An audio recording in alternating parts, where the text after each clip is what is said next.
Hey guys, this Neeraj and you watching क्यूट्रिक्स। स्वागत है आप सभी का उत्तराखंड डीएलएड 2023 की इस क्लास में।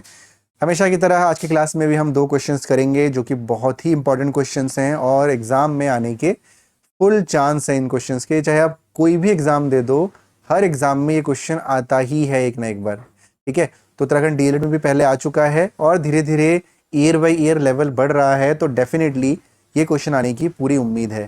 तो चलिए बढ़ते हैं क्वेश्चन की तरफ। तो जो क्वेश्चन है आपका वो क्या है, if the cost price of 15 apples is equal to the selling price of 10 apples, find the profit or loss percentage।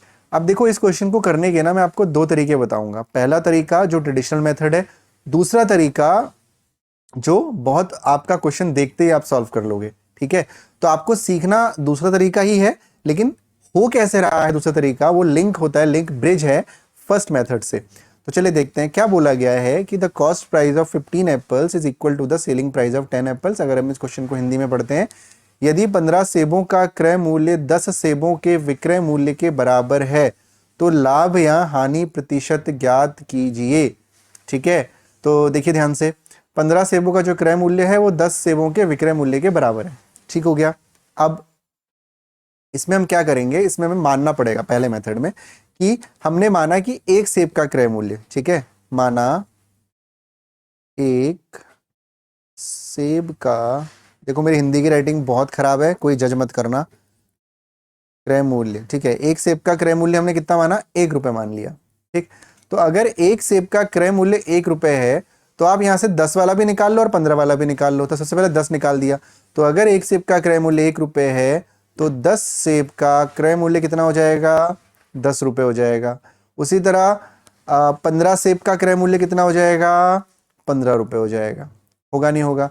अब लाभ और हानि निकालने के लिए, यानी प्रॉफिट और लॉस निकालने के लिए, हमें एक ही के कॉस्ट प्राइस और उसी के सेलिंग प्राइस की जरूरत पड़ती है।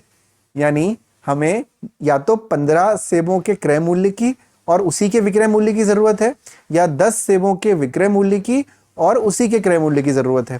तो अब हम यहां पे देखेंगे कि 10 सेब का क्रय मूल्य हमारे पास है और 15 सेब का क्रय मूल्य हमारे पास है। तो अगर आप यहां पे ध्यान से देखो ना, क्या बोला गया है कि 15 सेबों का जो क्रय मूल्य है वो 10 सेबों के विक्रय मूल्य के बराबर है। तो ये है 15 सेबों का क्रय मूल्य कितना है, 15 रुपए। तो अगर ये वैल्यू यानी 15 सेबों का क्रय मूल्य 10 सेबों के विक्रय मूल्य के बराबर है तो 15 रुपए 10 सेबों का विक्रय मूल्य भी होगा। होगा नहीं होगा, समझना इसको ध्यान से।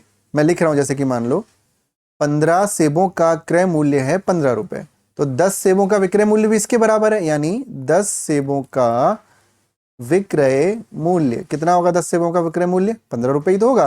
क्यों? क्योंकि ये दोनों चीजें सेम है। तो हमें यही लिंक ढूंढना था। अब आप ध्यान से अगर देखोगे तो 10 सेबों का हमारे पास क्रय मूल्य भी आ गया, 10 सेबों का हमारे पास विक्रय मूल्य भी आ गया, यानी 10 सेबों का कॉस्ट प्राइस भी हमारे पास आ गया और 10 सेबों का सेलिंग प्राइस भी हमारे पास आ गया। आपको क्या निकालना है, प्रॉफिट या लॉस निकालना है। तो कॉस्ट प्राइस 10 रुपए है क्रय मूल्य और विक्रय मूल्य सेलिंग प्राइस 15 रुपए है, तो डेफिनेटली फायदा ही हो रहा है, प्रॉफिट ही हो रहा है। ठीक है, तो अगर प्रॉफिट हो रहा है तो प्रॉफिट परसेंटेज का फॉर्मूला क्या होता है, प्रॉफिट परसेंटेज यानी लाभ प्रतिशत का फॉर्मूला होता है लाभ बट्टा क्रय मूल्य गुणा 100। तो लाभ कितना होगा, 10 रुपए में बेचा, 15 रुपए में बेचा, 10 रुपए में खरीदा था, यानी लाभ हुआ 5 रुपए का। और कॉस्ट प्राइस यानी क्रय मूल्य कितना है, 10 रुपए गुणा 100। ठीक है, तो 0 से 0 काट दिया, आंसर आ गया हमारा 50%। अब ये तो है भाई ट्रेडिशनल मेथड, इससे आपको एग्जाम में नहीं करना है। अब एग्जाम में करना क्या है, अगर आपने ध्यान से एक चीज देखी होगी तो हमारा क्वेश्चन क्या कह रहा है, if the cost price of 15 apples is equal to the selling price of 10 apples, find profit और लॉस परसेंटेज। तो ऐसे क्वेश्चन में जहां पे कुछ आर्टिकल्स, वो आर्टिकल कुछ भी हो सकते हैं, कुछ आर्टिकल्स का क्रय मूल्य कुछ आर्टिकल्स के विक्रय मूल्य के बराबर है, अगर मैं शुद्ध हिंदी में बोलूं तो कुछ वस्तुओं का क्रय मूल्य कुछ वस्तुओं के विक्रय मूल्य के बराबर अगर होगा और आपको लाभ या हानि निकालने के लिए, लाभ या हानि प्रतिशत निकालने के लिए बोला जाएगा, तो आप सीधे सीधे क्या करोगे, देखो क्या लिखा हुआ है, 15 सेबों का क्रय मूल्य। ठीक है, इसको ऐसे करना, देखो 15 सेबों का क्रय मूल्य, तो यानी 15 का क्रय मूल्य, और क्या लिखा हुआ है, 10 का बराबर 10 का विक्रय मूल्य। ठीक है, ये लिखा हुआ है। तो जिसके साथ क्रय मूल्य लिखा हुआ है, यानी 15 के साथ क्रय मूल्य लिखा हुआ है, तो इसको आप मान लोगे सेलिंग प्राइस यानी विक्रय मूल्य, उल्टा कर दोगे। और जिसके साथ विक्रय मूल्य लिखा हुआ है उसको मान लोगे क्रय मूल्य यानी कॉस्ट प्राइस। दोबारा बोल रहा हूं मैं, अगर कुछ वस्तुओं का क्रय मूल्य कुछ वस्तुओं के विक्रय मूल्य के बराबर आता है, होता है, तो जिसके साथ विक्रय मूल्य लिखा हुआ है वो क्रय मूल्य हो जाएगा, और जिसके साथ क्रय मूल्य लिखा हुआ है वो विक्रय मूल्य हो जाएगा, यानी एसपी हो जाएगा 15 और सीपी हो जाएगा 10। हम फिर से इसी कंडीशन पे पहुंच गए हैं, बाकी फिर ऐसे सॉल्व कर लोगे, आंसर आ जाएगा 50%, यानी इस वाली चीज से आप बच जाओगे। ठीक है, ये समझ में आया। और भी क्वेश्चन इसके मैं बहुत ही जल्दी कराऊंगा। चलिए अब बढ़ते हैं अगले क्वेश्चन की तरफ जो इसी से रिलेट करता है। The cost price of 20 articles is same as the selling price of x articles. If the profit is 25% then the value of x is. तो सिंपल वही करो जो हमने पहले किया था। ठीक है, 20 वस्तुओं का क्रय मूल्य, मैंने क्या कहा था, जिसके साथ क्रय मूल्य लिखा हुआ है वो हो जाएगा हमारा विक्रय मूल्य। तो विक्रय मूल्य कितना हो गया, 20 हो गया। और जिसके साथ विक्रय मूल्य लिखा हुआ है वो हो जाएगा क्रय मूल्य। तो क्रय मूल्य कितना हो गया, x हो गया। ठीक है, तो यदि लाभ प्रतिशत 25 है तो लाभ प्रॉफिट परसेंटेज आपको दे रखा है, कितना है प्रॉफिट परसेंट, 25% है। ठीक है, तो x का मान आपको बताना है। देखो पिछले वाले क्वेश्चन में आप देखोगे ना, तो ये आंसर ऐसा आया था नहीं आया था, तो हमें सेम यही चीज करनी है ना, सेम वही चीज करनी है, लेकिन इसमें ये वाली वैल्यू मिसिंग है। हमें बताया गया है कि लाभ है, तो लाभ का मतलब लाभ प्रतिशत का फॉर्मूला क्या होता है, लाभ प्रतिशत बराबर होता है लाभ यानी प्रॉफिट बट्टा, देखो मैं हिंदी इंग्लिश मिक्स करके सिखा रहा हूं, ठीक है, बट्टा क्रय मूल्य गुणा 100।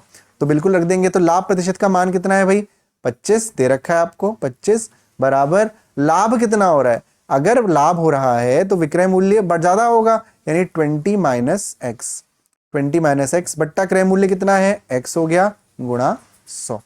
ठीक है, समझ में आया। अब हम क्या करेंगे, इसको सॉल्व कर लेंगे। तो x से इधर गुणा कर देते हैं और 100 से यहां कर देते हैं।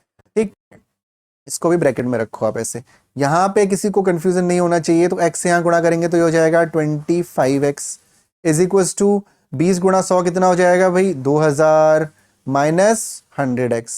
ठीक हो गया, हो गया नहीं हो गया। अब x को इस तरफ लेके आइए तो ये हो जाएगा 25x माइनस का प्लस हो जाएगा 100x इज इक्वल टू 2000। ठीक है, तो 25x प्लस 100x कितना होता है भाई, 125x। तो 125x बराबर कितना हो गया, 2000। तो x बराबर हो गया 2000 बट्टा 125। ठीक है, तो अब इसको काटो 25 से, तो 25 या आप चाहो तो 5 से भी कट कर सकते हो, मैं 25 से काट रहा हूं। ठीक है, 25 पंजे 125 होता है और 25 अट्ठे 200 होता है 0। ठीक है, अब 5 से काट दो इसको, 5 एकम 5, 5 छक्का 30, यानी x का मान कितना हो गया 16, यानी क्रय मूल्य कितना था 16 आंसर। ठीक है, तो उम्मीद करता हूं ये क्लास आप लोगों को अच्छी लगी होगी। क्लास तो नहीं कह सकते क्योंकि मैं छोटी छोटी वीडियोस अभी बना रहा हूं। जब आपका डीएलएड का नोटिफिकेशन आ जाएगा तब मैं प्रॉपर आपको दिखूंगा भी और लाइव क्लासेस बिल्कुल आपकी चलेंगी। तो अगर आपको ये दोनों क्वेश्चंस अच्छे लगे हैं तो चैनल को सब्सक्राइब कर दीजिए और डीएलएड 2023 की तैयारी बहुत अच्छे से ट्यूटर्स के साथ करिए। अपना ध्यान रखिए, पढ़ाई करते रहिए। Bye bye and take care.